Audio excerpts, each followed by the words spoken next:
Mr. Speaker, I wish to state on authority, and I'm convinced that under no circumstances, Mr. Speaker, should Dumsor revisit us. Mr. Speaker, the current challenge we are facing, the current Dumsor that we are facing, the prevalence of Dumsor today cannot, Mr. Speaker, be attributed to the past administration. Not in the least. No way. Because we took all the difficult decisions. Mr. Speaker, we worked tirelessly. The whole of last year, we had reliable power, we had sustainable power. The FPO went off, FPO went off for 2 months. We never had Dumsor.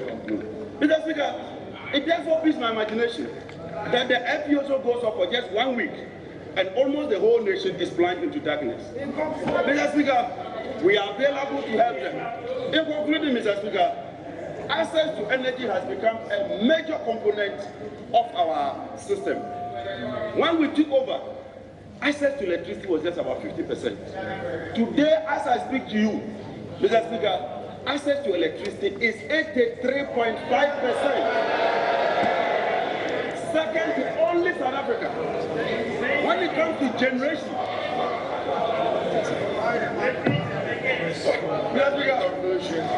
Speaker, in conclusion, we wish to entreat our colleagues on the other side that Thursday, when the budget is presented by the Minister of Finance, we shall keenly monitor to ensure that the energy sector levies and the VAT, which they promise, are scrapped or not. And the people of Ghana will make a decision as to whether they sold their color TV and in return they are being offered the black and white. Thank you.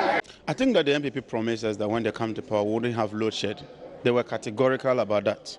They also promised us that when they come, they will scrap the energy sector levy and also scrap VAT on electricity. Tomorrow next, I'm told the Minister of Finance will be presenting the budget. If the Minister of Finance redeems the promise of the MPP by scrapping VAT and also scrapping the energy sector levy, I promise you I shall walk from here on my foot to the Flagstaff House to congratulate President Akufo-Addo. Let them redeem their promises. You don't see that happening. You don't see that happening. I've thrown a challenge. Let them redeem that promise, and I shall walk here from Parliament barefooted to the Flagstaff House to congratulate President Akufo-Addo. If they scrap VAT on electricity sales and if they scrap the 10% energy sector levy, I promise you, and I shall live to that. So certainly, the fact speaks for itself. We've increased generation capacity to more than 4,000 megawatts as against a peak demand of about 2,000. Even if you derate it and you take available and dependable capacity into consideration, our generation far outweighs our supply. So generation cannot be a problem. The other issue would have been finance. The institution of the energy sector levy, the reforms we undertook, and all the projects and programs that we implemented clearly indicates that we were on track to dealing with the problem. You do recall that last year? You didn't deal with it fully, which is the argument that the Power Ministry currently is making, that the Dumsor did not go after all. The challenges in the power sector can never be over in any day because new problems keep coming and you keep solving them. The most important thing is that you ought to be proactive. How come that last year, the whole of last year, we were able to supply dependable, sustainable power, and this year we were unable to do that? If it was not solved, how can we be able to provide adequate supply of power? Even when the FPSO went off for close to 2 months, we did not shed load. And this is a fact.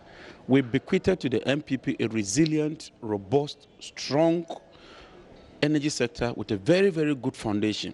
Yes, we considered there was a debt, but we took steps to deal with the debt.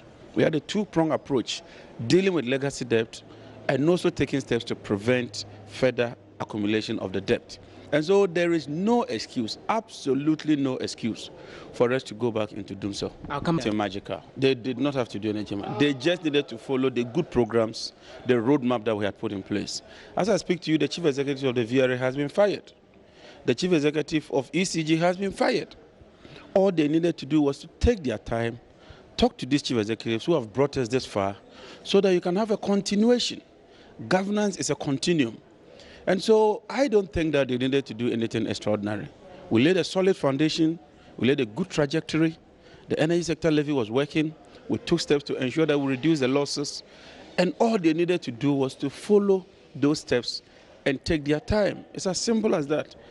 The people of Ghana will tell you that they didn't experience this level of Dumsor under arrest. This pervasive, debilitating Dumsor that we're experiencing We did not experience that last So year. your point is that it's worse today than it was under your regime? Energy is such that once in a while you might have a challenge. But immediately you have that, you deal with that. But more importantly, you must come clear with the people of Ghana. Has this government considered that we are under Dumsor? They are even refusing to conceive that we are under Dumsor. When we have challenges, we're frank, we're honest, and we communicate to the people of Ghana. And so let them open up, let them be transparent with us, so that together we can solve this problem.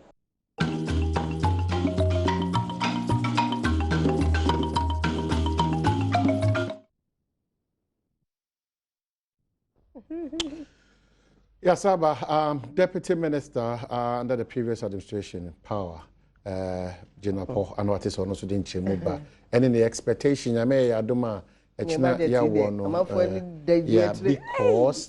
New Patriotic, not that because New Patriotic Party are buying a meatias, yes, on a montuni, on Susian, Timpunano. Our budget, I saw my penny cracker. Yes, I free space, say, our budget, not quite, but Junior Bonini, Nemum Catcher and San Nanti and the Parliament to a short.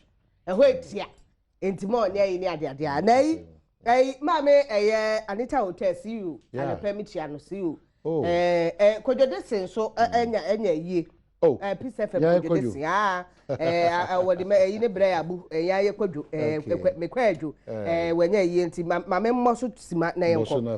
Madame Regina Opoku, aka Anti Comfort, when you fear Educia Elson, quadu when you can cranty me. Men kai say ni no news because kwado when you need any idea o say o na say kwado when you need idea me tire me senti I 67 no me my family so nti me kwado ya afra me say wuni any idea de antie eh ara ho sem we asie na wo tire say yiyo no e ba so nti ye nkoboa na kwado desin ye ade ya maye kwado ya afa say ne me ye na men kai ade ne fama obusuafo ene mamefo no o mawu ni din ne nkoda ne wa Dapot your may ye no ma papa into kwadwo fa selim na ya matumi. Okay, ye besia na wala sa to aso da ma mon koswa na nyame asese nya akwanya ne wala si ndi impunimpu ze nyoma ewo yi mu ezi pie no enya akwanya na wonso ahyeda oni edi atata we di oni ye ni oni edi atata na bibie no na me be yadom enche bia next week impunimpu ni beba ho ne be won se impunimpu no dey your country na ho ne be won se amega any amega share amega hoho ebe ya adwuma no ba ye wie no me hwika ye meka che o chekere me sa be wi ase yemfa wie se onsi osechi be ye oda enti se osayem sa enti mo amudi sika ba mo che because anope me sam nyina akeka me still me hu hwe oh eno aro no say afa obi introduce ana kai obi abodi wa ha no ni wa na ekasa no ni wa na ekasa yekwaba